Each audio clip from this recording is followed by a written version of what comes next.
How did the diminished chord get its name? That name seemed to come about in a rather mysterious way.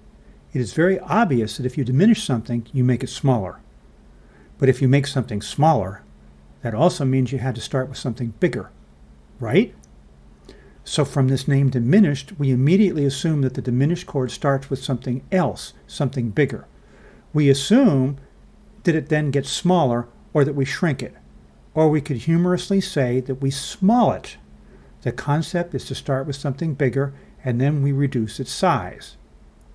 However, that idea of shrinking another chord to get to the diminished chord stopped being true several centuries ago. The diminished chord is no longer used as something smaller than something else. It is its own thing. It is a chord that you can go to anytime you want for any reason. It could be the very first chord in something you write. It simply has to sound good in your music.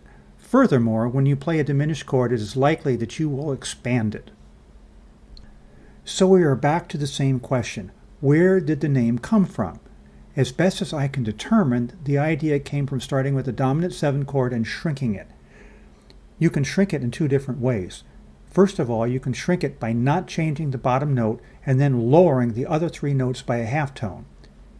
However, that means lowering 3 notes, which is rather complicated for most beginners.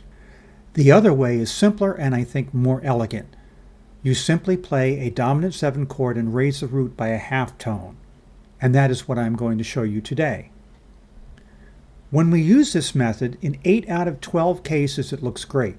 We end up with snowman chords. Remember that snowman chords are not about the color white, but rather about having lines or spaces stacked. All the notes must look the same. You have to have all lines or all spaces in your snowman.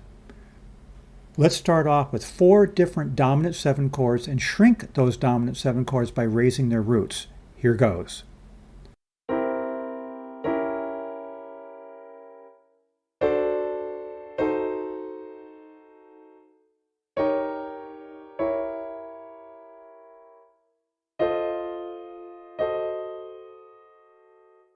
So far, it looks rather good.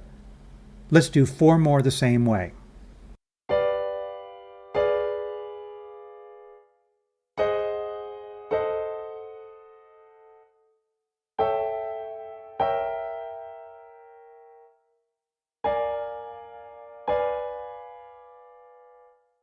According to these 8 examples, making the diminished chord into a snowman seems like a rather solid method.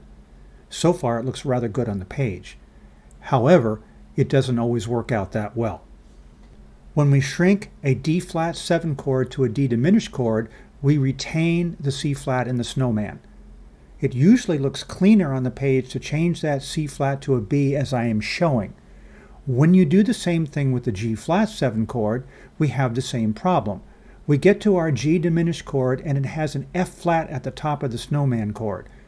It looks much nicer or simpler to change that F-flat to an E. Finally, there are 2 cases where things start to look rather messy. If we start with a B7 chord and raise the root, we end up with a B-sharp diminished chord. That is a rather ugly snowman. I would rather avoid that. So, by changing that bottom B-sharp to a C, I think it is much more readable. Then there is one more example like that. An E7 chord will shrink to an E-sharp diminished chord in a snowman chord. Again, I don't particularly like that look. I would rather rewrite it with an F on the bottom. Here is the takeaway. It is simply much easier to consider the diminished chord as a separate chord. It does not have to have any shape other than what looks good on the page. It does not need to look like a snowman, and sometimes that snowman configuration is really hard to read. In the end, the diminished chord will always be written in a way that makes it look most readable, and it has to glide into the next chord. There is only one important rule here. Spell the diminished chord so that it looks most readable. Make it look as smooth as possible as it goes to the next chord. Now, please don't forget to subscribe to my channel. Let me know anything that you like and anything that can be improved in the future.